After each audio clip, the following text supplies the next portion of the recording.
Buenas noches, sábado después de las 11, con ganas de repasar lo que deja esta semana a pura actualidad, a tomarle el pulso y a compartirlo con todos ustedes. ¿Cómo te va, Iván? ¿Qué tal? ¿Cómo estás, Ari? Buenas noches. Hablando de compartir, vamos a compartirlo con nuestras redes sociales a través de Facebook, en nuestra fanpage, y a través de Twitter, en @pulsocompartido. También ahora sumamos a una nueva integrante en nuestra familia de redes sociales, que es nuestra página web de nuestro portal de noticias, sí, que se llama Pulso Informativo, y la página es www.pulsoinformativo.com.ar. Bueno, y ahí estamos entonces repasando una semana en la Argentina. Como decía el tango, se hace larga la semana, pasan muchas cosas, las más relevantes empezamos a mostrarlas y a tomarle el pulso.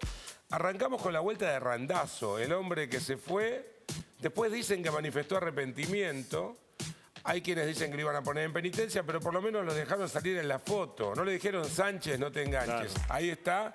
Apareció en público, pero no habló. No fue el único. Ya vamos a hablar después de otro que apareció y no habló. Randazzo en segundo plano, en primer plano, Agustín Rossi. Sí, el que se va sin que lo echen, vuelve sin que lo llamen, también dicen. Así que veremos cuál es el rol de Randazzo para esta próxima mitad del año. Claro, tiene que llegar a diciembre, ¿no? Dicen que se arrepintió y a lo mejor esto a la Presidenta le gustó y por ahora no hay penitencia. Pero bueno, hay un hecho histórico que se ha producido esta semana y que tiene que ver con la reanudación de relaciones diplomáticas, la reapertura de embajadas después de 54 años entre Estados Unidos y Cuba.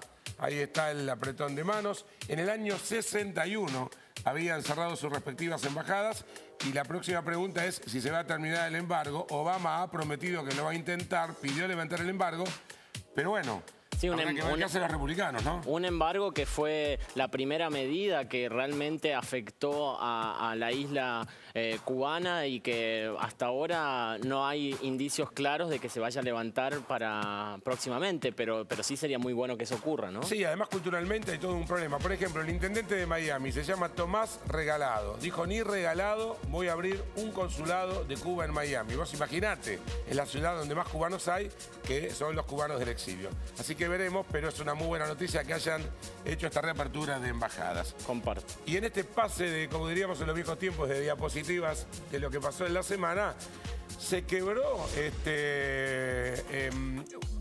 ahí el mito Máximo que últimamente hablaba, volvió a ser mudo. Bueno, estaban en campaña, está claro. Ahí ves la fotografía, está la estrella del momento, Zanini. Está, por supuesto, Scioli. Scioli el día anterior le agradeció a Menem en La Rioja y después tuvo que ir a Santa Cruz a mostrarse como un kirchnerista de pura cepa. Rindió tributo a Néstor y había mucha expectativa por Máximo. Zanini tuvo que pedirle a la gente, no le tengan miedo a Máximo. Y él les ha sido leal, le dijo a los santacruceños. Se pudo haber ido por millones de votos a la provincia de Buenos Aires y se quedó acá. Pero no abrió la boca Máximo en este acto público. No lo hizo, como tampoco lo viene haciendo. Su característica es el silencio, así que veremos cómo desarrolla una campaña sin hablar. Sí, un hombre que está en una provincia donde el kirchnerismo, habrá que ver qué pasa, la tiene complicada porque el candidato Costa puede ser o no, veremos el próximo ganador. Pero bueno, sigamos revisando la semana y arranquemos entonces con el general Milani, con el ex titular del Ejército Argentino. Sí, un general un tanto sensible, podríamos decir. Sí, y con un general avalado por Cristina. A Cristina a nadie le ha permitido en mucho tiempo hacer el discurso que Milani hizo el otro día, y cuando habló de su familia, primero dijo que desprecia a quienes lo criticaron, o lo criticamos, y cuando habló de su familia, se quebró. A todos aquellos que intentaron con ataques mediáticos y sistemáticos, a través de calumnias e injurias, que no cumpliéramos con la misión, se equivocaron. A ellos mi desprecio por su accionar. El ejército se puso de pie y está en marcha. Mi gestión la juzgarán mis soldados, mis camaradas y mis amigos. Mi más profundo agradecimiento a todos que me acompañaron y apoyaron a lo largo de mis años al servicio de la institución. A la Presidenta de la Nación por haberme distinguido como jefe del ejército. Y definitivamente a mi esposa.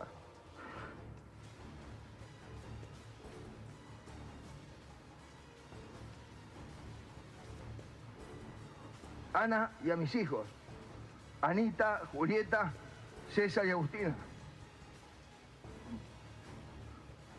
Por toda la vida. por su cariño y comprensión de siempre. Es muy bueno ver a un militar sensible, pero no es un tema menor que se quebrara cuando nombrara a su esposa. ¿Por qué? Porque ustedes saben que una de las grandes fustigadoras de Milani fue Clara White, la hermana de Ana, la esposa de Milani. Exactamente. Sí.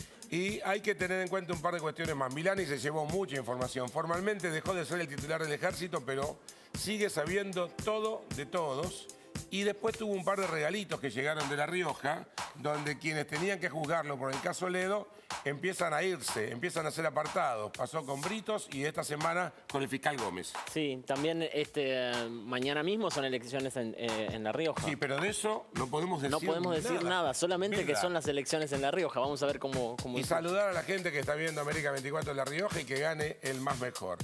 Bueno, y ahora se pone caliente la noche. Sí, un poco hot. Para un sábado a la noche va bien la cosa. Tal vez no, porque hoy en día en la facultad a las 7 de la tarde en los pasillos tenemos estas performances de lo que se llama post-porno. Algún grosero pensó que el post-porno es cuando el hombre se va a lavar, pero no, el post-porno es esto. Sorpresa y escándalo en la Facultad de Ciencias Sociales. Un grupo de 5 personas, casi todas ellas mujeres, llevaron adelante una performance. Se denominó Miércoles de Placer, también post-porno, así se lo llamó. La verdad no lo conocía, pero no estoy ni para los post-porno ni los pre-porno. Realizando justamente prácticas sexuales, donde en el hall de entrada de la facultad. La idea es poder sexualizar el espacio público, poder hablar de otros cuerpos, de cuerpos disidentes. Artistas que utilizan el cuerpo para reflexionar sobre algo más que excede el límite del cuerpo, que es la práctica política. Esto no es arte, esto es pornografía. Hacela en un teatro, hacela en tu casa, nunca, jamás en una facultad. Claro, en este sentido estoy de acuerdo con el señor Laje, porque esto se hizo en espacios de circulación libre, no es que se hizo en un claustro, estaba la gente advertida. Y por otra parte también todo un tema político, porque cuando hablase con los muchachos del centro de estudiantes que han ganado las elecciones, que son de la izquierda, le echan la culpa al kirchnerismo, le echan la culpa a Carta Abierta y dicen que esto de revolucionario no tiene nada, que por el contrario ha sido una provocación y además un detalle de higiene. Después de esto pidieron que limpiaran, no limpiaron nada, esta gente hizo todo, y nadie limpió, tuvieron que limpiar los muchachos del centro de estudiantes. Qué bárbaro, más que una manifestación en contra de una medida o de la propia sociedad, tiene que ver con una cuestión de respeto, ¿no? El respeto de los demás, y creo que ahí es donde fue una mala pasada.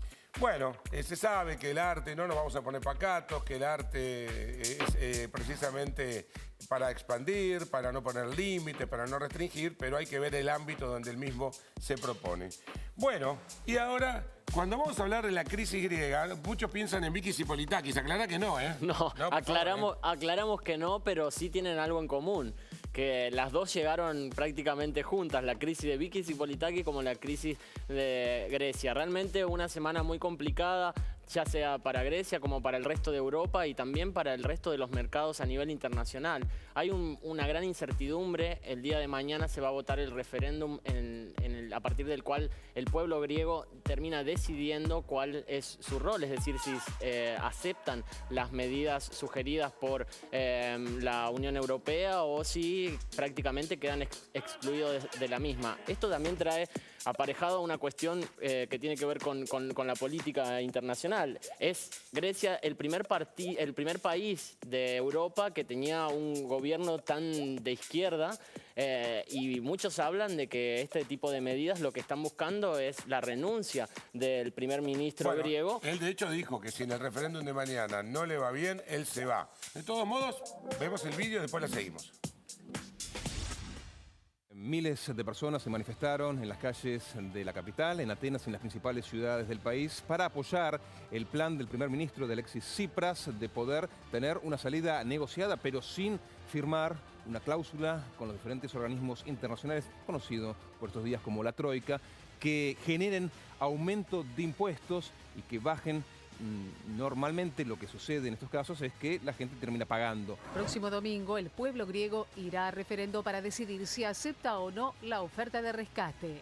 La llamada Troika, formada por la Comisión Europea, el Banco Central Europeo y el FMI, le ofreció a Atenas una prórroga de ayuda financiera que va acompañada de un severo ajuste. Este lunes, Grecia amaneció con los bancos cerrados tras la decisión del gobierno de imponer un control de capitales hasta el 6 de julio.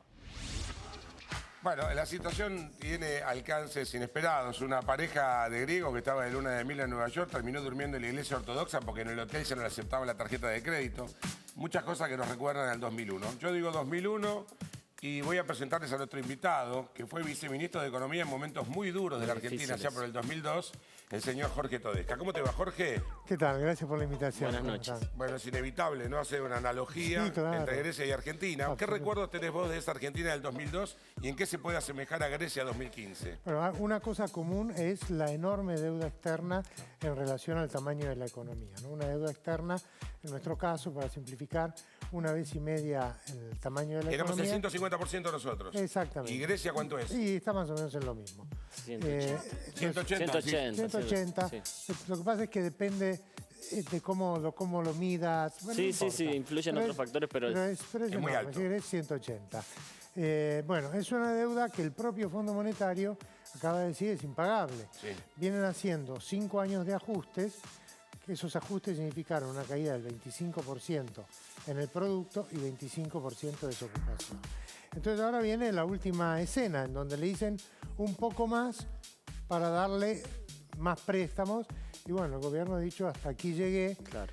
No confío en que este ajuste adicional me vaya a sacar adelante. Nadie confía. Pero a su vez no se quieren ir del euro. Sí, no se quieren ir del euro y también tiene esa cuestión política de la que estábamos hablando, ¿no? Porque se pone en la decisión en la propia gente cuando en realidad es una cuestión muy técnica como para que se pueda votar en un referéndum, ¿no? Sí, es una cosa muy extraña.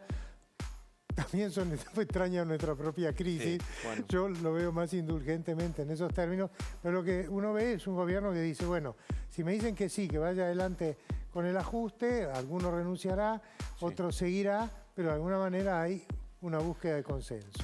No tiene ninguna buena solución el caso griego en lo inmediato. Las dos salidas son Bueno, pero en las últimas horas les dijeron que a lo mejor les iban a dar 20 años de gracia y les iban a hacer una quita de 100.000 millones de euros. Ahí tal vez sí zafen.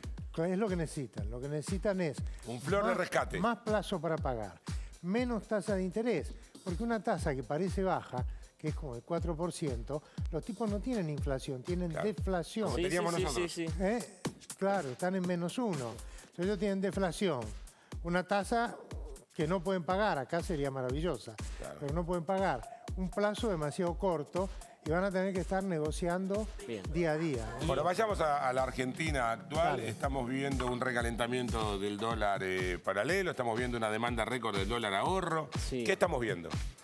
Y estamos viendo que hablando del mercado cambiario tenemos un desequilibrio. Más demanda que oferta. Que el gobierno va pastoreando con lo de la FIP y demás. Hay un dato muy impactante que es que el centro de nuestro excedente de dólares ha sido durante estos años más exportaciones que importaciones. Ahora, hace 4 años, los 5 primeros meses, teníamos excedente de 6.000 millones. Después 4.000, después 2.000 y este año tenemos 700. Entonces, hemos perdido esa fuente de excedente por varios motivos. Por atraso cambiario, por caída de los precios internacionales de los productos agropecuarios.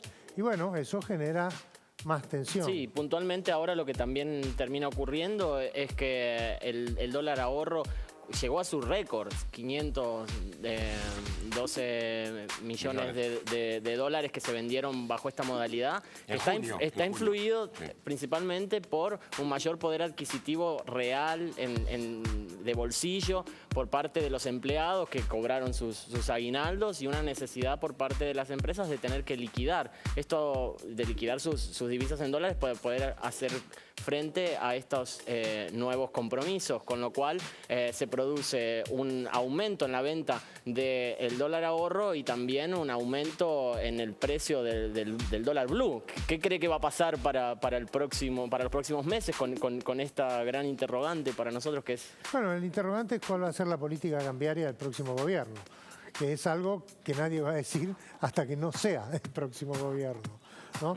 Pero en la medida que hay una expectativa de algún tipo de devaluación, yo no creo que la Argentina requiera una gran devaluación y bueno, es probable que la gente haga esto que técnicamente llamamos cambio de cartera, que es convertir sus pesos a dólares. ¿Qué significa? Esto es muy importante, que no requiere una gran devaluación, porque hay muchos que suponen que sí, que Scioli o Macri o Massa van a tener que hacer una flor de devaluación. Mira, Ari, las grandes devaluaciones, en este momento, la del 2002, fue una excepción que requeriría mucho tiempo explicar.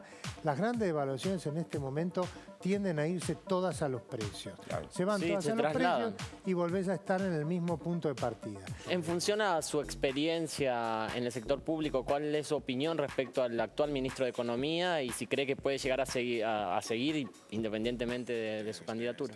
Mira, a mí no me gusta hablar de las personas. Sí. Yo creo que la política, la política económica es equivocada.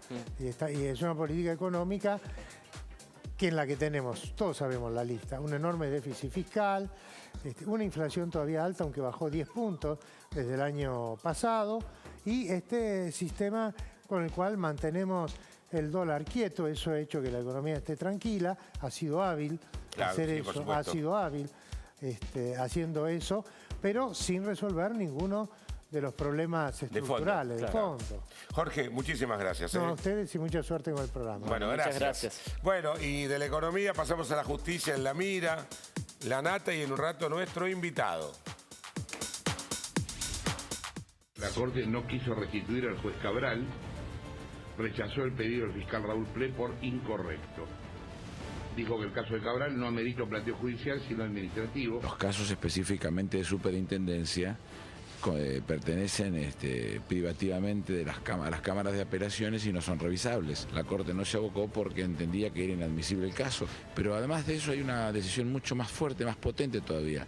Toda la Casación Federal tomó la decisión de aprobar lo actuado por el Consejo de la Magistratura. Estoy harto de defender a gente que no se defiende a sí misma. ¿Cuál es el tema con la Corte? La Corte arregló con el gobierno, igual que arreglaron el 98% de los jueces federales. ¿Por qué hay arreglos? Porque todo el mundo tiene el culo sucio y todo el mundo es apretable. Por eso hay arreglos. Yo lo que le quiero pedir a los jueces en general, secretarios de juzgado, empleados de tribunales y demás, que hasta que no se defiendan por ustedes, no nos llamen más.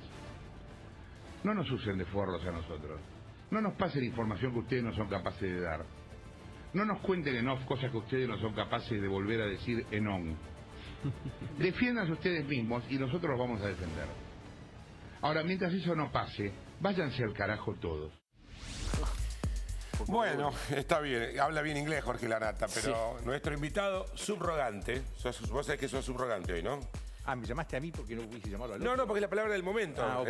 La mayoría de la gente no sabe lo que significa. Es nuestra colega Gabriel Levinasola. Gaby, ¿cómo te va? ¿Cómo andás? Bien. Bueno, subrogante es un reemplazante, pero en la Argentina todos somos reemplazables en la justicia hoy en día, ¿no? La justicia la estabilidad no está muy clara. reemplazada. La justicia fue reemplazada. ¿Un poder reemplazó a otro? No, la justicia directamente no es. No, la justicia no es, digamos... Vos podés cambiar los nombres y los apellidos. El asunto es si hay o si no hay justicia. Bueno, el Poder Ejecutivo me refiero a si reemplazó al Poder Judicial. Sí, pero es que no hay justicia. No hay justicia. Claro. Obviamente no, la justicia no existe. No existe. ¿Y por qué? ¿No existe hace mucho o hace poco no existe? No, yo creo que lo que hubo es la diferencia más grande no es, siempre hubo jueces que en ciertas cosas no fallaban, en otras fallaban un poco mejor. Eran tiempistas. Siempre había, una cosa que viene de muy viejo. Lo que nunca hubo es la inescrupulosidad absoluta que hay hoy y la certeza que les da a algunos jueces al gobierno de que van a hacer lo que ellos quieren permanentemente. Y para eso se utilizaron mecanismos que tampoco antes se habían utilizado tanto. Primero porque no existía la tecnología para hacerlo y hoy existe una tecnología para saber todo lo que hace cualquiera. Milani se encargó de eso. Ustedes hablaban de Milani antes. Milani trajo de Israel y de Alemania equipos sofisticadísimos que realmente Gran Hermano es un poroto. El Gran Hermano de oro, quiero decir, no el de Real. No el de Real. Y eso realmente ha posibilitado apretar de una manera inusitada, ¿no? Gabriel, esta decisión de intervenir así en la justicia, ¿no tiene un componente, cómo decirlo, de cola de paja, de manifiesta respecto a esta situación? Bueno, lo decía Fernández Díaz el otro día en la radio a la noche, es asumir plenamente la culpabilidad. y ver qué se hace con eso. Es decir, yo soy culpable, entonces yo voy a hacer todo lo que tenga que hacer para que esa culpabilidad no implique prisión o que yo tenga que devolver el dinero o lo que haga falta. Y es indudablemente una asunción de La catarsis que recién hacía Jorge Lanata tiene que ver con que esta gente en la justicia, que muchas veces nos usan los periodistas, con el off the record, con las operaciones y demás, es gente que está cagada en las patas, por eso acata, es gente que es corrupta, es gente que está sucia, las tres cosas. No, es una mezcla de todo, pero sí, indudablemente hay un montón de gente que te dice cosas en off y no te las dice abiertamente. Hay un montón de gente que además son funcionarios públicos, que además son jueces, por lo tanto tienen poder o debieran tenerlo para poder llevar adelante lo que haga falta para resolver ese problema que te cuentan. Y después está del otro lado periodistas que se han hecho los grandes investigadores y son con premios internacionales y lo único que tienen es un contacto. Claro. Es un contacto de un juez que les tira a ellos y en realidad el juez los está operando a ellos. Absolutamente. Y el tipo va y se gana premios internacionales porque hizo la investigación. Mega causas increíbles que simplemente son el contacto. Gaby, todos especulábamos con mayor o menor información de por qué lo rajaron a Milani. ¿Por qué lo rajaron a Milani? Yo no sé si efectivamente lo rajaron o lo jubilaron antes de tiempo para que él pueda llevar adelante algún tipo de trabajo que nosotros no sabemos que lo va a tomar. Él de hecho, cuando se hizo esas compras que yo mencionaba antes, eso no está registrado, eso no está debidamente registrado y no está debidamente asentado. ¿Cuántos de esas valijitas que les dicen? Claro. Las valijitas son una cosa cuya finalidad es específicamente inteligencia ilegal. Porque la inteligencia normal que se hace de tu teléfono o de tu computadora se hace a través de un juez y los mecanismos son muy sencillos. ¿Milani compraba para su trabajo en una consultora que se va a poner ahora o compraba para su trabajo en el gobierno? Yo creo que él va a seguir ligado a ciertos sectores del gobierno. Eso es una especulación mía, pero digamos, yo cuando... Milani, pero lo echan por piantavoto, para protegerlo, ¿para qué lo echan? Yo no puedo estar en la cabeza de esta gente, tiene una vocación de poder tan grande y una locura tan grande que a mí me cuesta pensar como ellos y siempre que pienso como ellos me sale mal. No lo puedo hacer. Es verdad. Pero sí lo que puedo decirte es que Milani no llega ahí de casualidad, Milani llega a ser jefe del ejército y un tipo el primero que viene de inteligencia en la historia del ejército. Esto gracias al Celsa, a Berbis, que hay un montón de gente, y Nilda Garré de hace muchos años lo fueron viendo a él como la persona necesaria porque ellos sabían que iba a haber un conflicto con la CIDE iba a estallar en algún momento, ellos no confiaban en la CIDE y necesitaban a alguien en que apoyarse. Milani es el tipo en el cual ellos se apoyan y lo sacan, le limpian. Vos fíjate que con lo que hablabas vos del fiscal Gómez, porque en realidad hay alguna clase de pacto donde él, cuando se arma el lío de Milani, de Nisman, es en quien se apoya Cristina. Y seguramente, si él sigue siendo comandante en jefe del ejército, un comandante en jefe tiene que rendir cuenta de sus actos a sus superiores. En cambio, si él se va antes, se lleva alguna de las maquinitas para casa y la información que tiene, él no tiene que rendir cuentas a nadie y él sigue haciendo el trabajo que tiene que hacer para el grupo político. Se pone la consultora, digamos. Sí, sería. Sí, en realidad también es interesante analizar esto desde el punto de vista de la economía. Es decir, ¿ustedes creen cuál es tu opinión respecto a la economía para los próximos meses? Yo no sé mucho de economía, no es mi trabajo, pero me da la sensación de que la economía tiene que ver con la credibilidad que tenga el futuro gobierno. Y cuando más se pegue el gobierno a lo anterior, menos credibilidad internacional va a tener. Cuando más distancia tome, más credibilidad puede llegar a conseguir, o por lo menos crédito, o alguna clase de esperanza.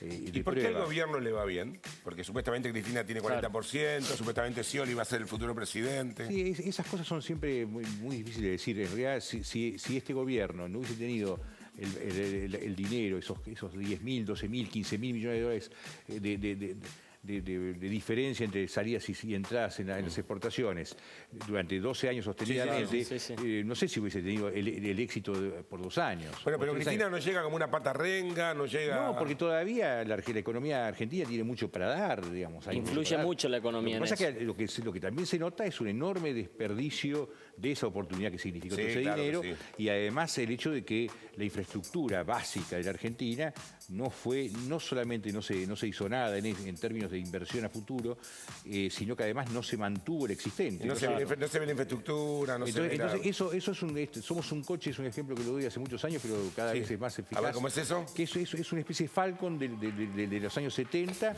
con todos nosotros adentro, a alta velocidad y con la misma cubierta de aquella época, con los mismos bujías, con los mismos caños, con los Y entonces en algún momento el coche va a hacer algo, se va a parar o va a chocar o le va a reventar una goma. La Argentina es un Falcon viejo a alta velocidad, con todos nosotros adentro y con una infraestructura realmente deficiente en todos los aspectos. Entonces, ¿qué va a pasar? Lo de los trenes es un caso, digamos, claro, pero no es el único caso.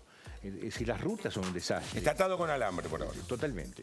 Bueno, vos decís que venís del mundo del arte, sí, me consta. Entonces te tengo que preguntar inevitablemente por esta performance, como se dice hoy en día, esta intervención. Me preocupa la reacción excesiva por parte de la sociedad en esto. Yo creo que lo que pasó, tal vez, no sé si el ámbito era o no era ese, a lo mejor tendría que ser en Liuna, en lugar de ese lugar, claro, pero me parece que parte de lo que busca la persona que hace estas obras de arte, que además expuso en el Museo de Santa Sofía, expuso en el Malva, digamos, no es improvisada la piba esta, o el pivo, no sé